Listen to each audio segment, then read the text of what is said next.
காதல் மழலை அவள் மணவாளன். அத்தியாயம் 27. தம்யா, உனக்கு தான் டேட் எக்ஸ்டெண்ட் ஆனது தெரிஞ்சிருக்குமே, ஏன் இவ்வளோ லேட்டாக செக் பண்ணுற என கேட்டார் doctor Meena. 2 times date extend ஆகும்போது செக் பண்ணி கொஞ்சம் கஷ்டமாயிடுச்சு டாக்டர், அதான் இந்த தடவை நாள் ஆகட்டும்னு வெயிட் பண்ண. நளினும் லலிதாவும் வெளியில் டாக்டர் இருக்கையின் எதிர்ப்புறம் அமர்ந்திருந்தனர். சாமி டாக்டர் அறையின் வெளியில் நின்றான். டாக்டர் தமயாவிற்கு ஸ்கேன் செய்தபடி உள்ளறையில் நின்று இந்த கேள்வியை கேட்டார். ஓகே, நோ ப்ராப்ளம், குழந்தைக்கு ஹார்ட் பீட் வந்துட்டு, இட்ஸ் வெரி ஃபைன், நீயே பாரு என காட்டினார். அவளின் மனதில் அத்தனை சந்தோஷம், அதை வார்த்தைகளால் சொல்ல முடியவில்லை. கண்கள் கலங்கி நின்றது அந்த ஸ்கிரீனை பார்த்தவாறு. என் குழந்தை இல்ல துரையோட வாரிசு, எங்க பிள்ளை என மாறி மாறி சண்டையிட்டாள் மனதோடு. என்ன தம்மையா, ஹாப்பியா? ரொம்ப. எனக்கு ஒரே ஒரு ஹெல்ப் வேணும் மேடம். பொதுவாக இங்கே அப்படி நீங்கள் செய்ய மாட்டீங்க, எனக்கு கொஞ்சம் ஆசையாக இருக்குது என நிறுத்தினாள். என்ன தம்மையா ஹெல்ப் வேணும்? இந்த ஹார்ட் பீட் ஸ்க்ரீனை என் கணவருக்கு காட்டணும் மேடம், ப்ளீஸ் கூப்பிடுறீங்களா? ஆஹா, இது எல்லாம் நடக்கிறது தான் தம்மையா, இங்கே யாரும் கேட்க மாட்டாங்க பார்க்கணும்னு. நம்ம ஹாஸ்பிட்டலுக்கு முக்கால்வாசி கிராமப்புற மக்கள் தானே வராங்க, அவங்களும் அம்மா மாமியாருன்னு கூட கூட்டிகிட்டு வராங்க. ஸோ நானும் கணவரை கூப்பிட்டு காட்டுறதில்ல ஹார்ட் பீட் வியூ எல்லாம், ஆனால் நிறைய இடத்தில் நடக்குது. டோன்ட் வரி, நான் வர சொல்கிறேன். அவர் நேம் என்ன? மணவாளன். வெளியில் வந்த டாக்டர், மிஸ்டர் மணவாளன், நீங்கள் கொஞ்சம் உள்ள வாங்க என அழைத்தார். அவன் புரியாமல் தம்மையாவிற்கு எதுவும் பிரச்சனையோ என யோசித்தபடி லலிதாவை பார்த்தான். டாக்டர், நான் வேணா வரட்டுமா என கேட்டாள் லலிதா. இல்லைங்க, தம்மையா ஹஸ்பண்ட் தான் வரணும், பயப்படாம வாங்க, உங்க ஒய்ஃப் நல்லா இருக்காங்க. நலன் எழுந்து உள்ளே சென்றான். தம்மையா படுத்திருந்தாள். இடுப்புக்கு கீழ் துணி போர்த்தப்பட்டிருந்தது. தம்மையாவை கேள்வியாக பார்த்தவன் கொஞ்சம் சங்கடப்பட்டு நின்றான். அவனுக்கு இது புதிது என்பதை தாண்டி மருத்துவமனைக்கு துணைக்கு வந்து எல்லாம் பழக்கப்படாதவன். தம்மையா அமைதியாக அவனையே பார்த்தாள். மணவாளன், இங்க பாருங்க இந்த ஸ்கிரீனை, இதில் இப்படி போகுது பாருங்க, இந்த படத்தில் தெரிகிறது தான் உங்க குழந்தையோட இதய துடிப்பு, குழந்தை நல்லா இருக்கு என்று அவர் கூறியதும் அப்படியே நின்றான், விழிகள் நிலை குத்தி பார்த்தவாறு. தெரியுதா மணவாளன்? நினைவுலகுக்கு வந்தவன், தெரியுது டாக்டர் என தம்மையாவை பார்த்தான். தம்மையா கண் பாஷையை பேசி சிரித்தாள். இங்க இந்த பழக்கம் இல்லைங்க, ஆனா தம்மையா கேட்டா உங்ககிட்ட குழந்தையோட ஹார்ட் பீட்டை காட்ட சொல்லி, அதான். சந்தோஷமா தம்மையா? Thanks doctor. நலனிற்கு புரியவே இல்லை என்ன பேசுவதென்று. அந்த ஸ்கிரீனையே பார்த்தான். குழந்தையின் இதய துடிப்பு தெரிவதை, ஏதோ அவனது பிள்ளையின் முகமே தெரிவது போல. டாக்டர், ஓகே வாங்க போகலாம். தம்மையா, நீ ட்ரெஸ்ஸிங் பண்ணிட்டு வா என்னை வெளியில் சென்றனர் இருவரும். லலிதா, என்னாச்சு மாமா, தம்மையா நல்லா இருக்காளா? பிரச்சனை இல்லை என முடித்து கொண்டான். தம்மையா வரவும் மாத்திரை மருந்து எழுதி கொடுத்தவர். ஓகே தம்மையா, உனக்கு அட்வைஸ் தேவையில்லை, சரியா இருந்துக்கோ, இப்போ 8 வீக்ஸ் முடிய போகுது, டேக் கேர். சரி டாக்டர். வேலைக்கு வருவதில் பிரச்சனை இல்லையே டாக்டர் என்ன நலன் கேட்டான். அது எல்லாம் ஒரு பிரச்சனையும் இல்லை தம்மையா, உனக்கு எந்த கஷ்டமும் தெரியலனா எப்பவும் போல வேலைக்கு வரலாம். வேணும்னா லாஸ்டா மெட்டர்னிட்டி லீவ் எடுத்துக்கலாம். கண்டிப்பா டாக்டர். அப்படின்னா என்ன டாக்டர் என கேட்டாள் லலிதா. கர்ப்ப காலத்தில் மகப்பேறுக்கான லீவ் மாது. ஓ, ஏன் தம்மையா, வேலை பார்த்ததே ஆகணுமா என்ன? விடு, புள்ள பெற்றுட்டு அது ஸ்கூல் போகும்போது மெதுவா வந்துக்கலாம் என்றாள் லலிதா. ஏமா, பொம்பளைங்களுக்கு தான் இப்படி ஒரு எண்ணம், புள்ள உண்டாகிட்டா வாழ்க்கையை மாற்றி வாழணும்னு தலைகீழா திருப்புறது. இப்போ என்ன கஷ்டம்? தம்மையா எப்பவும் போல வேலைக்கு வரப்போறா. குழந்தை பிறந்ததும் கொஞ்ச நாள் ரெஸ்ட் எடுத்துட்டு தினசரி வாழ்க்கையை தொடங்க வேண்டியது தான். பிள்ளைங்க ஸ்கூல் போய் தான் நம்ம கேரியரை பார்க்கணும்னா அது கடைசி வரை நடக்காது. வீட்டில் அம்மா மாமியார் இருந்தா அவங்களுக்கு பேரப்பிள்ளை பார்க்கறது தானே வேலை. நான் எல்லாம் என் பொண்ணு வயசில் இருக்கும்போது டெலிவரியே பார்த்துருக்கேன், ரெகுலராக டியூட்டிக்கு வந்தேன் என சிரித்தார் மீனா. அத்தாடி, எப்படி டாக்டர்?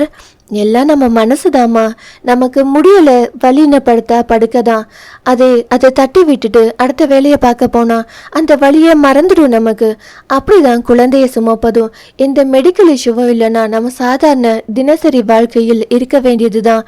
அதுவும் தம்மையாவுக்கு இந்த ஃபீல்டு பற்றி நல்லா தெரியும், கவலையே வேணாம் நலன், உங்கள் ஒய்ஃப் வேலைக்கு வரலாம் என்றார் டாக்டர்.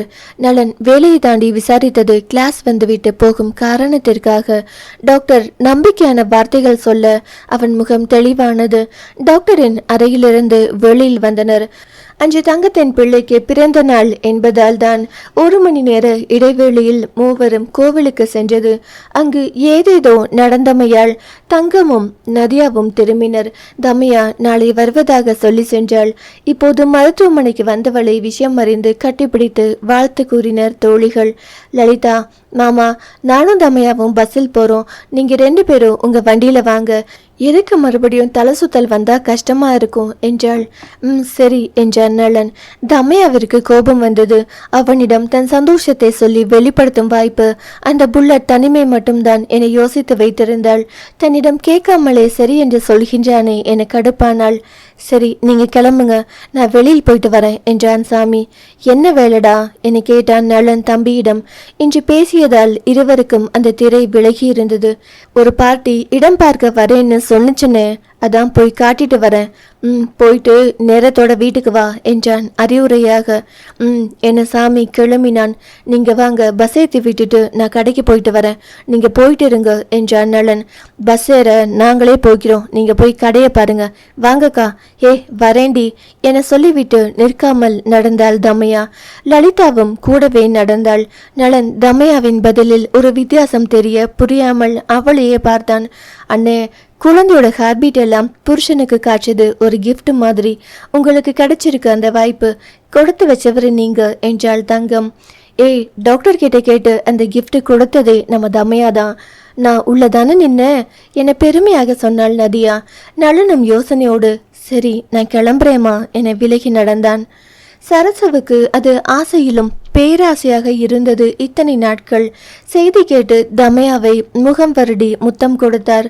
என் மகராசி, இது போதும், என் கையில புள்ளைய பெத்து கொடுத்துடு, அது போதும் என்றார். ஆத்தா, நாங்களும் இருக்கோம் உன் பேர பிள்ளைங்க என்றாள் ஜோதி வேண்டுமென்றே. நீங்களும் பேர பிள்ளவை தாண்டி ராஜாத்தி, ஆனாலும் இப்போ உண்டாகி இருக்கிறது என்னோட தவத்துக்காக கிடைச்ச வாரிசுடி.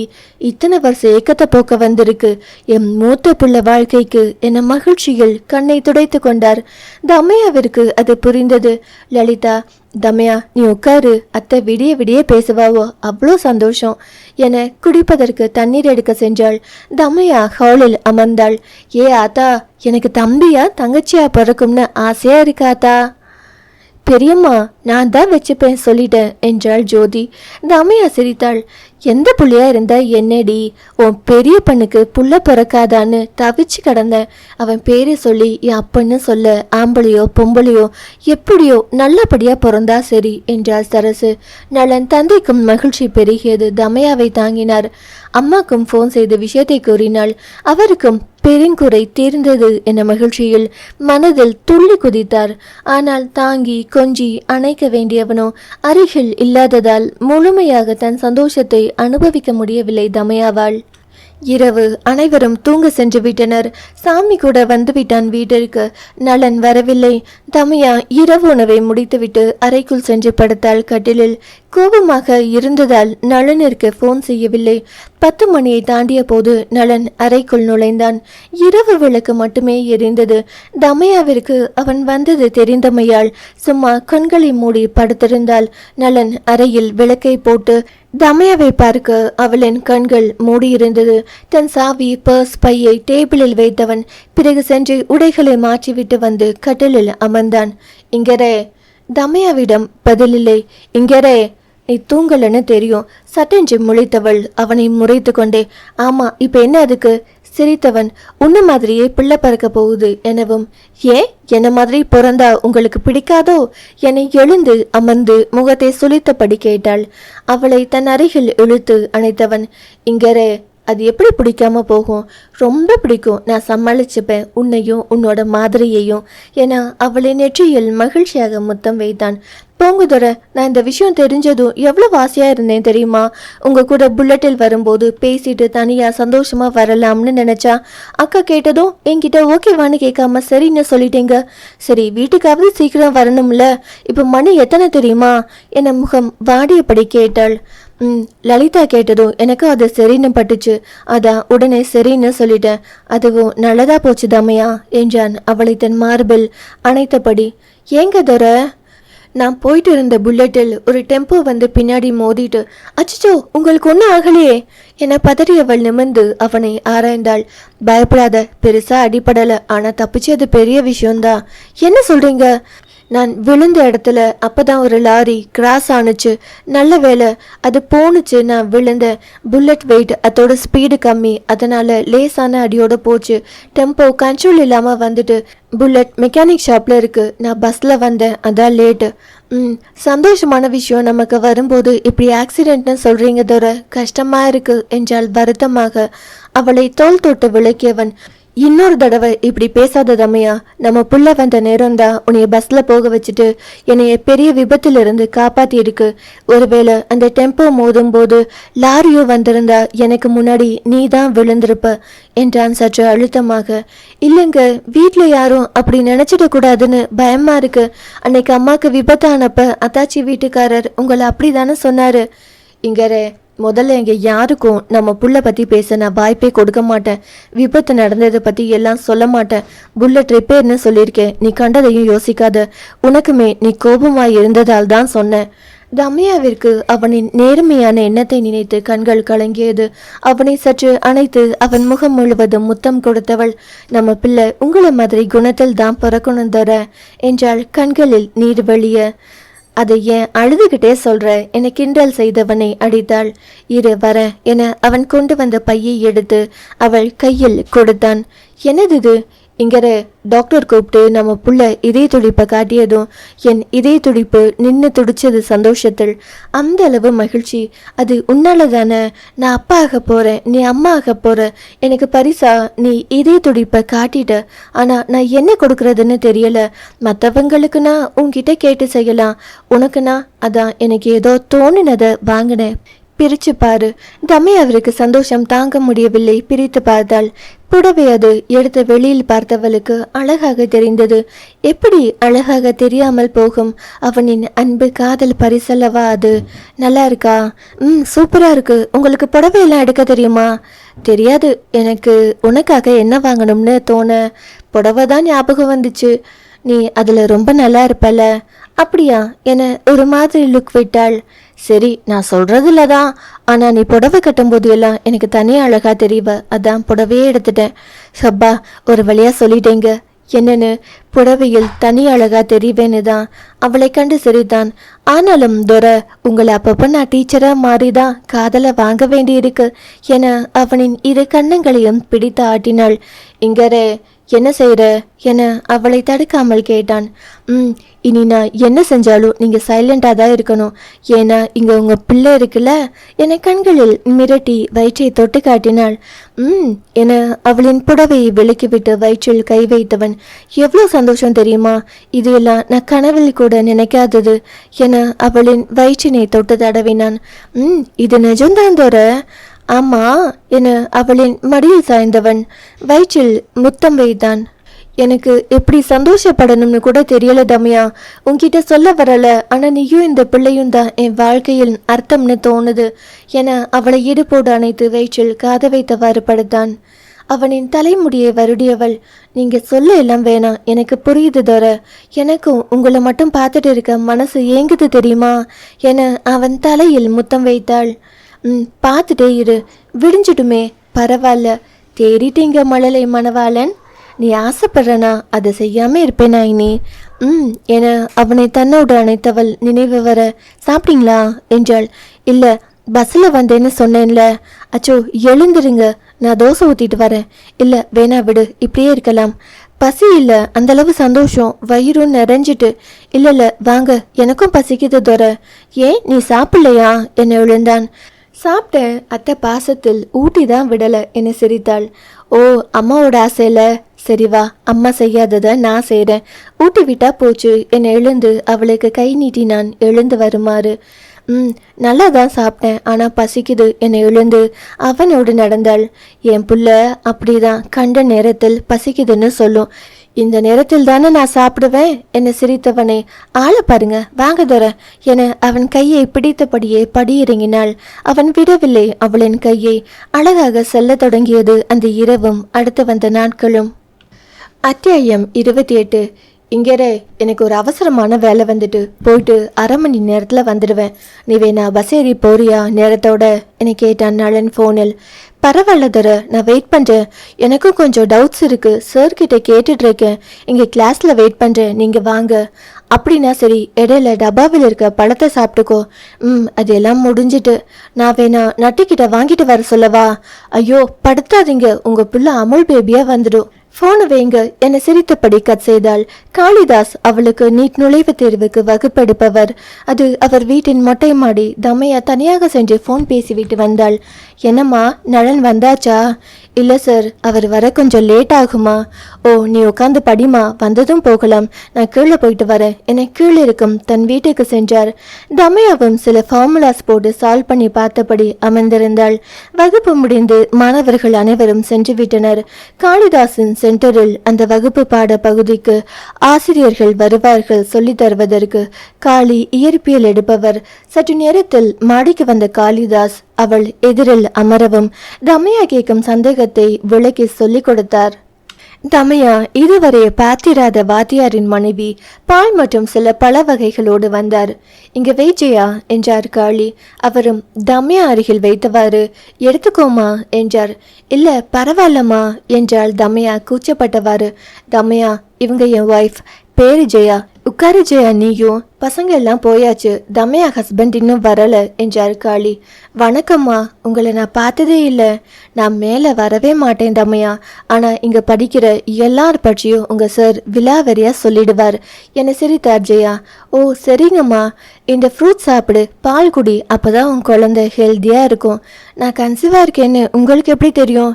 தமையா, நலன் நீ கன்சீவான அடுத்த நாளே வந்து என்கிட்ட சொல்லி 6 மாதம் வர கிளாஸ் எடுங்க, அப்புறம் ஃபோனில் சொல்லித்தர முடியுமான்னு கேட்டு விசாரிச்சுட்டு தான் தெளிவானார் என சிரித்தார். அப்படியா, என்கிட்ட சொல்லவே இல்லை சார். ஆமாம் தமையா, நானும் அன்னைக்கு தான் உன் கணவரை பார்த்தேன். ரொம்ப தங்கமானவர். உனக்காக எவ்வளோ முன்ஜாக்கிரதையா எவ்வளோ விஷயங்களை கேட்டு வச்சிருக்கார் தெரியுமா? எப்போ எக்ஸாம் தேதி வரும், உனக்கு எப்போ டெலிவரி வரும், இப்படி பல யோசனைகளை கேட்டுட்டு தான் இவரை விட்டார் என கூறினார் ஜெயா. சாரி சார், அவருக்கு நான் டாக்டர் படிக்கணும்னு ஒரு விஷ், அதான் உங்களை டிஸ்டர்ப் பண்ணிட்டார் போல. எனக்கு ஸ்கூல் படிக்கும்போது ஆசை இருந்தது, ஆனால் அப்புறம் நர்சிங் படித்து மனசை தேத்திக்கிட்டேன். இப்போ குடும்பம், கணவர், பிள்ளைங்கன்னு வாழ தான் ஆசை. ஆனால் அவர் என்ட்ரன்ஸ் எக்ஸாம் எழுதிப்பார் முதல்லன்னு சொன்னதால் இப்போ இங்கே வரேன் அவரோட மன நிம்மதிக்காக. ஆனால் இனிமே எனக்கு இது எந்தளவு நடைமுறை சாத்தியம்னு புரியல சார் என்றால் மனதில் உள்ளதை மறைக்காமல். தமையா, எதுக்கு சாரி சொல்கிற? நான் கூட முதலில் நலன் சொல்லும்போது ஏதோ புது பொண்டாட்டி மயக்கம் இல்லை உன்னோட கட்டாயம்னு நினச்சேன்.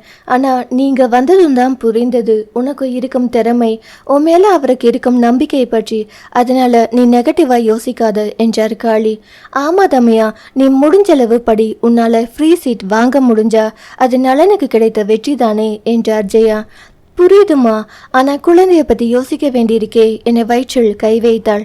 தமையா, எனக்கும் ஜெயாவுக்கும் கல்யாணமாகி 30 வருஷங்கள் ஆகிட்டு குழந்தைங்க இல்லை என்றதும் தமையா ஆச்சரியமாக பார்த்தாள். அப்போ கீழே உங்களை அப்பான்னு கூப்பிடுறது? தமையா, ஜெயா மான்ஸ்டரி கோர்ஸ் முடிச்சுட்டு கிண்டர் கார்டன் நடத்துகிற வீட்டில் நீ வெளியில் போர்டு பார்த்தது இல்லையா? அந்த பிள்ளைங்களோட பெற்றவங்க சிலர் ரொம்ப க்ளோஸ். அவங்க எங்களை அப்பா அம்மான்னு தான் சொல்லுவாங்க. பார்த்தேன். ஆனால் உங்களுக்கு பிள்ளைங்க இல்லைன்னு தெரியாது சார். அவரும் சொன்னதில்லையே. நலனுக்கு தெரியாது. நான் என் குடும்ப விஷயத்தை பற்றி பேசியதில்லை, அவரும் கேட்க மாட்டார். ஓ, ஜெயாவுக்கு குழந்தைங்க இல்லைன்னு ஏக்கமே இல்லை தமையா. இங்கே 1 மாத குழந்தையிலிருந்து 6 வயசு வராங்க. அவங்க எல்லாருமே அவளுக்கு பிள்ளைங்க. எனக்கு இங்கே வர பசங்க நீங்கள் எல்லாரும் தான் பிள்ளைங்க. இதுதான் எங்கள் வாழ்க்கை. நீங்கள் 2 பேரும் made for each other sir. முகத்தில் எந்த வருத்தமும் தெரியல குழந்தை இல்லைன்னு. அதனால தான் அந்த கடவுள் எங்களை மாதிரி பிள்ளைங்களுக்கு அப்பா அம்மாவா இருக்க உங்களை தேர்ந்தெடுத்திருக்கார் போல என்றால் சிரித்து சந்தோஷமாக. தமையா, ஒவ்வொருத்தருக்கும் ஒவ்வொரு மாதிரி சூழ்நிலை அமையுது. அதை நம்ம வாழ்றதுல தான் முழு சந்தோஷமும் இருக்கு. பிள்ளை இல்லைன்னு என்கிட்ட மூளையில் இருந்தா என்ன ஆக போகுது? அது இயற்கையான ஒரு பந்தம், நாங்கள் புரிஞ்சுக்கிட்டோம். Correct sir. ஆனால் தமையா, நீயும் ஒரு விஷயத்த புரிஞ்சுக்கோ என்றார் ஜெயா. என்னம்மா சொல்லுங்க. ஜெயா கணவரை பார்த்தார். தமயா, நலனோட ஆசைதான் என்றாலும் அது உனக்குள்ள இருக்கும் விருப்பம்தான். டாக்டர் படிப்பு ஒன்றும் ஆசைக்காக மட்டும் படிப்பதில்லை, முழு ஈடுபாடு வேணும். ஏனோ தானோன்னு படிச்சு டாக்டர் ஆக முடியாது. அதனால நீ குடும்பம் பிள்ளைன்னு யோசிக்காத. சரி, நீ குழந்தை பிறந்தா வேலையை விட்டுட போறியா? இல்லை சார், அப்போ குழந்தை பெற்றுட்டு டெய்லி வேலைக்கு போகிற மாதிரி காலேஜுக்கு போ. அதுக்கு பக்கத்தில் கிடைக்கணுமே சார் சீட்டு. அதான் உன் திறமை தமையா. அதை தான் நலனும் ஆசைப்படுறாரு. அவர் ஒன்றும் காசு செலவு பண்ணி படிக்க வைக்க ஆசைப்படலை. ஃப்ரீ சீட் பக்கத்தில் உள்ள அரசாங்க மெடிக்கல் காலேஜில் கிடைச்சா உன்னோட டாக்டர் படிப்பு ஆசை நிறைவேறும்னு நம்புறார். அது தப்பில்லையே. ஆனால் சார், கிடைக்கணுமே. அப்படியே கிடைச்சாலும் பிள்ளைய விட்டுட்டு போகணுமே. ஏன் வேலைக்கு போனா பிள்ளைய தூக்கிட்டே போக போறியா என கேட்டார் ஜெயா. இல்லைம்மா, அதே மாதிரி தான் இங்கே பாரதாமையா. நமக்கு தகுந்த மாதிரி வாழ்க்கையை மாற்றிக்கணும்.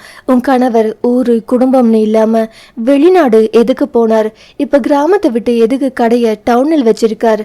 அதே மாதிரி தான் உன்னோட படிப்புக்கு தேவைன்னா நீங்களும் இடம் மாறிக்கலாம் என்றார் ஜெயா. புரியலம்மா. தமையா, இங்கேருந்து திருவாரூர் மெடிக்கல் பஸ்ஸில் போகிற தூரம்.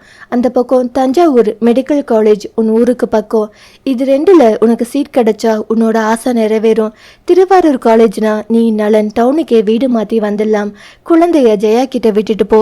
மாதம் மாதம் ஃபீஸ் உண்டுமா? மாலையில் நீயும் நலனும் குழந்தையை கூட்டிட்டு போங்க.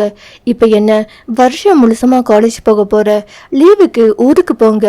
அதே அந்த பக்கம் காலேஜ்னாலும் பிரச்சனையே இல்லை. நலன் பிள்ளைய இங்கே கூட்டிட்டு போகட்டும். எல்லாமே நம்ம எடுக்கிற முடிவு தான் தமையா என்றார் காளி. தமையாவிற்கு ஒரு மாதிரி யோசனை வந்தது. ஆமாதானே, இது கேட்க ஈஸியா தானே இருக்கு என தோன்றியது. இது எல்லாம் நடக்க நீ முதலில் நல்லா படிச்சு பக்கத்தில் சீட் வாங்க யோசிக்கணும். சார், புரியுது, கண்டிப்பா முயற்சி செய்யறேன். Very good. நலன் வேகமாக போலீஸ் ஸ்டேஷனை நோக்கி புல்லட்டை விரட்டினான். பின்னால் தர்மன் அமர்ந்திருந்தான். தமையாவிடம் லேட்டாக வருவேன் என சொல்ல காரணம் போலீஸ் ஸ்டேஷனில் இருந்து வந்த அழைப்புதான்.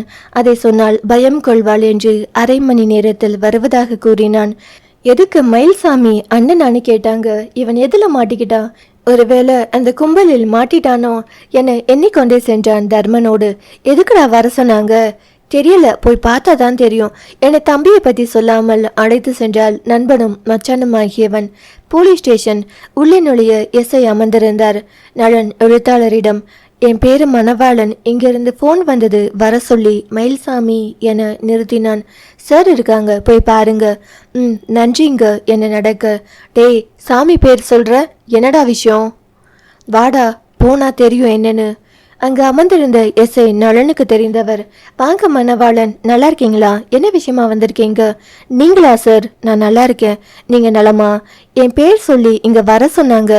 அப்படியா? சிதம்பரம் யார் ஃபோன் பண்ணா என எழுத்தாளரை கேட்டான். சார், நம்ம கான்ஸ்டபிள் பரசுதான், அந்த மயில்சாமி கேஸ். ஓ, ஓகே மணவாளன். மயில்சாமி யார் உங்களுக்கு? என் தம்பி தான் சார். அண்ணே என அழைத்தவனை திரும்பி பார்த்தனர் தர்மனும் நலனும். அவர் மேல எஃப்ஐஆர் போட்டாச்சு என்றார். தம்பியை கண்டவன் எழுந்து அங்கு செல்ல நலனை கைப்பிடித்து அழுதான். டேய், என்னடா நடந்துச்சு? அண்ணே, நான் தப்பு பண்ணிட்டேன், என்னை மன்னிச்சு காப்பாத்து என அழுது புலம்பினான். நலன், சார், இவங்கிட்ட தனியா பேசலாமா? பேசுங்க, ஆனா வெளியில் போக முடியாது, அப்படியே பேசிட்டு வாங்க. தர்மன், என்னடா நடந்துச்சு? அது என்ன சொல்ல தயங்கினான் சாமி. நலன் இருக்க புரியவும், உனக்கு அது சொல்ல வெக்கக்கேடான செயல்னு தெரியுதுல, அது வர நல்லது என்றான் கோபமாக. அண்ணே என அதிர்ந்தான். என்ன நலன் பேசுற? புரியல. அன்னைக்கு ஒரு கதை சொன்னேன்ல, யாரோ ஒருத்தன்னு. அது யாரோ ஒருத்தன் இல்லை, இந்த நல்லவன் தான். என்னடா சொல்ற? டேய், பொக்கிஷமா 2 பிள்ளைங்க, அந்த வயசுலயே உன்னை நம்பி வந்த ஒருத்தி இருக்கும்போது கூட்டியா கேக்குதா உனக்கு என தர்மன் எகிரினான். அத்தான், என்னை மன்னிச்சிடுங்க, நான் தப்பு பண்ணிட்டேன், அது இப்பதான் புரியுது என கதறினான். சரி, இப்போ ஸ்டேஷனுக்கு வர அளவுக்கு என்ன நடந்துச்சு என கேட்டான் நலன். அண்ணே, சங்கர் பேர்ல ஒரு இடம் ரெஜிஸ்டர் பண்ண லலிதா நகையை அடகு வச்சுட்டு கொடுத்தேன். ஆனா அந்த மஞ்சுளாவும் அவ அண்ணனும் அவளோட பையன் பேர்லுக்கு ரிஜிஸ்டர் பண்ணி அவளை கவுடியன் ஆக்கி இருக்காங்க. உனக்கு தெரியாதா முன்னாடியே? இல்லைன்னு, நான் இந்த 1 மாசமா அங்க சரியா போறதில்ல, அதனால போறப்ப சண்டை வர ஆரம்பிச்சது. முதல்ல ஃபீஸ் கட்ட காசு கேட்டேன், நான் கொடுத்த காசு தான். இது நான் கொடுத்ததா? சரி சொல்லு. அந்த காசை அவ மகனுக்கு ஸ்கூல் ஃபீஸ் கட்டிட்டா. சரின்னு வட்டிக்கு கொடுக்க சொல்லி கொடுத்த காசை கேட்டா, அதுவும் இல்லைன்னு அவ அண்ணனும் சொல்லிட்டான். உன் காசு யாரோ ஒருத்தர் பிள்ளைக்கு போயிருக்கு. பரவாயில்ல, புண்ணியம் தாண்டா. அது சரி, அந்த வட்டிக்கு கொடுத்த பணத்தை சொந்த வீட்டில் கொடுத்திருந்தா அலைச்சலாச்சும் மிஞ்சி இருக்குமேடா புறம்போக்கு என திட்டினான் தருமன். அதான் அதிக ஆசைப்பட்டு புத்தி இல்லாமல் பண்ணிட்டேன். சரி, மேலே சொல்லு. இப்போ ஒவ்வொன்றுக்கும் கணக்கு கேட்க அவங்க நான் தனியாக இருக்க பொண்ணுக்கிட்ட வட்டிக்கு பணம் கொடுத்துட்டு அவளை படுக்க கூப்பிட்டு டார்ச்சர் பண்ணுறேன்னு கேஸ் கொடுத்துட்டாங்க. அது சரி, அப்போ நீ கொடுத்த பணத்துக்கு என்ன பதில்டா என கேட்டான் தர்மன். தர்மா, இவன் மேலேயும் தப்பு இருக்கு. அவங்க இவனை மாட்டி விட கேஸ் போட்டிருந்தாலும் அது உண்மைதானே. இவன் அந்த பொண்ணு வீட்டுக்கு போயிட்டு வந்தது நிஜம். அதை பார்த்தவங்களும் இருக்காங்க. தமையாவோட தோழி தங்கம் தான் இவனை அங்கே பார்த்துட்டு தமையா கிட்ட சொன்னது. அதுக்கப்புறம் நான் விசாரிச்சது. இப்படி ஏதாவது மாட்டுவான்னு நினச்சேன், மாட்டிட்டான். உங்களுக்கு தெரிஞ்சிருந்தா முன்னாடியே என்கிட்ட கேட்டிருக்கலாம்னு அண்ணே. அப்போ கேட்டிருந்தா நான் விரோதி மாதிரி ஒரேதா அந்த வீட்டுக்கே போயிருப்பேன். அதான் பிள்ளைங்க ஸ்கூல் ஃபீஸ் உன் குடும்பத்து செலவுன்னு உன்னைய பார்க்க சொன்னேன். தானா தெரியுதுல உனக்கு இப்போ யார் முக்கியம்னு. தப்பு பண்ணிட்டேன்னு என்னை எப்படியாச்சும் காப்பாற்றி கூட்டிட்டு போங்க என்னை கெஞ்சினான் நலன். அது எப்படி இவனோட பணத்தை ஆட்டையை போட்டுட்டு இவனையும் உள்ள வச்ச அந்த கும்பலை சும்மா விட முடியும்? வா போய் என்னன்னு கேட்டுட்டு வருவோம். தர்மா, அங்கே இருக்கவங்க கிட்ட அந்த பிள்ளைக்கு இவன் தான் அப்பான்னு சொல்லி வச்சிருக்கா அந்த பொண்ணு. இப்போ அதையே மாற்றி இவன் தான் மிரட்டி சொல்ல சொன்னா, நைட்டு மட்டும் வந்துட்டு போவான்னு சொன்னா அதையும் நம்புவாங்க. ஏன்னா தங்கமே சொன்னது இவன் ராத்திரிக்கு தான் அதிகமாக போவான்னு. எப்படி வேணா மாற்றி பேசுகிற கும்பல். ரெண்டாவது, இவன் பணம் கொடுத்தது ஒன்றும் லீகலாக இல்லை. அதை எப்படி திரும்பி வாங்க முடியும்? போனது போகட்டும், இனி பொண்டாட்டி பிள்ளைன்னு வாழட்டும் என்றான் நலன். எஸ்ஐயிடம் நடந்ததை விவரித்தான் நலன். அவரோ, மணவாளன், நீங்கிறதால தான் உங்கள் பக்கமும் பார்த்து பேசுகிறேன். ஏன்னா அவங்களுக்கு கொஞ்சம் அரசியல் பலம் இருக்குது. அது மட்டும் இல்லை, உங்கள் தம்பிக்கும் அந்த பொண்ணுக்கும் இல்லீகல் கனெக்ஷன் இருந்திருக்கு. நீங்கள் சொன்னதை வச்சு பார்த்தா இவர் நியாயமானவர்னு நம்ம பேச முடியாது. பாருங்க, இவரை வெளியில் விடாமல் 2 நாளாவது உள்ள வைக்கணும்னு வெள்ளிக்கிழமை கேஸ் போட்டு தள்ள வச்சுட்டாங்க. இனி திங்கக்கிழமை தான் ப்ரொசீட் பண்ண முடியும். திங்கக்கிழமை வக்கீலோட வாங்க, நான் ஏதாவது ஹெல்ப் பண்ணுறேன். ஆனால் அவங்களோட சவகாசத்தை உங்கள் தம்பியை நிறுத்திக்க சொல்லுங்க, அதான் நல்லது. இல்லைனா சாக்கடையில் விழுந்த கதை தான் என விளக்கினார். நலன் இருக்கும் வேறு வழி இல்லை. சாமியிடம் சொல்லி புரிய வைத்துவிட்டு கிளம்ப நினைத்த வேளையில் அவனோ, அண்ணே என்று சின்ன பையன் போல் அழுததை நலனால் தாங்க முடியவில்லை. சரிடா, கண்டிப்பாக நான் திங்கக்கிழமை கூட்டிட்டு போயிடுறேன் என சமாதானம் செய்தான். அண்ணே, லலிதா பிள்ளைங்களுக்கு தெரிஞ்சா என்னைய பற்றி என்ன நினைப்பாங்க என தலையில் அழைத்து அழுதான். சாமி, நான் யார்கிட்டையும் சொல்லலை, நீ பொறுமையா இரு என அதற்கு மேல் நேரம் கடத்தாமல் புறப்பட்டான். தமையாவை கூட்டிக் கொண்டு வீட்டை நோக்கி புல்லட்டில் சென்று கொண்டிருந்தான் நலன். இருவருமே அவர்கள் யோசனையில் மிதந்தனர். இங்கரே, உங்ககிட்ட ஒன்று சொல்லணும். நானும் தான். என்ன? நீங்களே முதல்ல சொல்லுங்க. நலனும் அவன் சொல்ல போவது முக்கியம் என்பதால் நான் சொல்றத சாதாரணமாக கேட்டுக்கோ. எதிர்பார்த்தது தான். சாமி பிரச்சனையில் மாட்டி இப்போ லாக்கப்பில் இருக்கான். என்ன தூர சொல்றீங்க? ஆமாம் என நடந்ததை கூறினான். அடப்பாவத்தை, இப்படிமா ஒரு மனுஷன் தண்டனை அனுபவிக்கணும்? அவன் பண்ணின தப்புக்கு தண்டனை இருந்தாலும் என்ன இருந்தாலும் பணத்தை சம்பாதிக்க 1000 வழி இருக்கு. ஆனால் நேர்மையாக சம்பாதிக்கணும். வட்டி பணம் பல பேர் வைத்தறிச்சல்ல தான் முடியும். இவனுக்கு பொண்டாட்டி இருக்கும்போது தனியாக வேற கேட்குது. பாவா அக்கா, பிள்ளைங்களுக்கு தெரிஞ்சா தெரிய வேண்டாம், ஏதாவது சொல்லி சமாளிக்கலாம். ஆனால் தம்மையா, அவன் அழுததை என்னால் ஏற்றுக்கவே முடியல. என்ன இருந்தாலும் கூட பிறந்தவன் இல்லையா? புரியுது தர. ஏதோ இதுக்கப்புறம் நல்லது நடந்தா சரி. இரவு சாப்பிட்டு அறைக்கு வந்தனர். லலிதாக்கா, உங்க தம்பி பத்தி எதுவுமே சொல்லல தோர. நைட்டு வெளியில தங்குவான்னு நினைச்சுப்பாங்க. நாளைக்கு கேட்கும்போது நான் ஒரு வேலையை அனுப்பி இருக்கிறதா சொல்றேன். இருவரும் கட்டிலில் படுத்தனர். நீ மாத்திரை எல்லாம் போட்டியா? ஆச்சு. இங்கரே, நீ ஏதோ சொல்லணும்னு சொன்ன, என்னது? அது என ஆரம்பித்தவள் அவனை நெருங்கி ஒரு சைடாக படுத்து மார்போடு கை போட்டு காளி ஜெயாவுக்கு குழந்தை இல்லாததை கூறினாள். ஓ, குழந்தைங்க இல்லையா அவங்களுக்கு? நானும் கேட்டதில்ல. போனால் நம்ம கதை பேசிட்டு வந்துடுறது. சார் சொன்னாங்க தோற எல்லாத்தையும் என முழு கதையும் கூறினாள். ஓ, தெரியல, எந்த அளவு நடைமுறை வாழ்க்கைக்கு உதவும்னு தெரியல. அவங்க சொன்னதெல்லாம் நீ பரீட்சையை மட்டும் நல்லா எழுது, அதுக்கப்புறம் வர முடிவா நான் பார்த்துக்கிறேன் என தீவிர யோசனைக்கு சென்றான். அடுத்த நாள் லலிதா சாமியை பற்றி கேட்க நலன் ஏதேதோ கூறி சமாளித்தான். அவளும் நலன் கூறியதால் சமாதானமானாள். ஆனால் விதி விடுமா என்ன? மல்லி மூலம் வந்தது. தர்மன் போதையில் இரவில் மனைவியிடம் உளறிவிட்டான். அவளோ காலையில் வந்து நின்றாள் அம்மா வீட்டில். அனைத்தையும் போட்டு உடைக்க வீடே ரணமானது. ஒரு பக்கம் சரசு, மறுபக்கம் லலிதா. நல்ல வேளை பிள்ளைகள் சனிக்கிழமை அரை நேரம் என்று பள்ளி சென்று விட்டார்கள். மரகதத்திற்கு மல்லி சொல்லியதால் அவளும் வந்துவிட்டாள். அடுத்த வீட்டுக்கு தெரியக்கூடாது என நலன் அனைவரையும் அதட்டி அடக்கினான். ஏன் மாமா என்கிட்ட போய் சொன்னீங்க? என்னை ஸ்டேஷனுக்கு கூட்டிட்டு போங்க. நான் நாக்கப்படுங்கிற மாதிரி 4 கேள்வி கேட்டுட்டு என் பிள்ளைங்களை எங்கேயாச்சும் அழைச்சிட்டு தனியா போறேன். இனி அந்த ஆளு கூட வாழ மாட்டேன் என அழுது புலம்பினாள். இங்க பாரு, அவனும் இப்படிதான் அழுது புலம்புறான், தப்பு பண்ணிட்டேன்னு. லலிதா அவசரப்படாத என்றான் நலன். இல்ல மாமா, இன்னொருத்தி கூட படுத்தவனோட இனி என்ன வாழ்க்கை? அக்கா, நீங்க தான் உரிமையானவங்க, மனசை விற்றாம இருங்க. அதான் இவர் சொல்றாருல, பொறுமையா இருங்கக்கா. ஆமாண்டி, அவன் ஏதோ புத்தி கேட்டு போய் பண்ணிட்டான், பொறுத்து போடி என்றாள் மரகதம். ஏன் அதாச்சி, நான் இப்படி போயிருந்தா புத்தி கேட்டுன்னு சொல்லுவீங்களா? வாஸ்தவம் தாண்டி என வாயை மூடினாள் மரகதம். ஒரு வழியாக நலன் அடக்கி வைத்தான் அனைவரையும். பிள்ளைகளுக்கு தெரியாமல் திங்கட்கிழமை வர இரு பக்கமும் பேசியதால் அவன் பணமும் வேண்டாம். இனி அவனை தொல்லையும் செய்யக்கூடாது. அதற்கு மேல் ஏதோ வென்றால் நஷ்டம் 2 பக்கமும் வரும் என எஸ்ஐ கண்டிக்க அதற்கு ஒத்துக்கொண்டு கேஸை வாபஸ் வாங்கினர். வீட்டுக்கு வந்த சாமியிடம் சாமியாடினாள் லலிதா. பிள்ளைகள் இல்லாதது வசதியாக போனதால் யாருமே வாயை திறக்கவில்லை.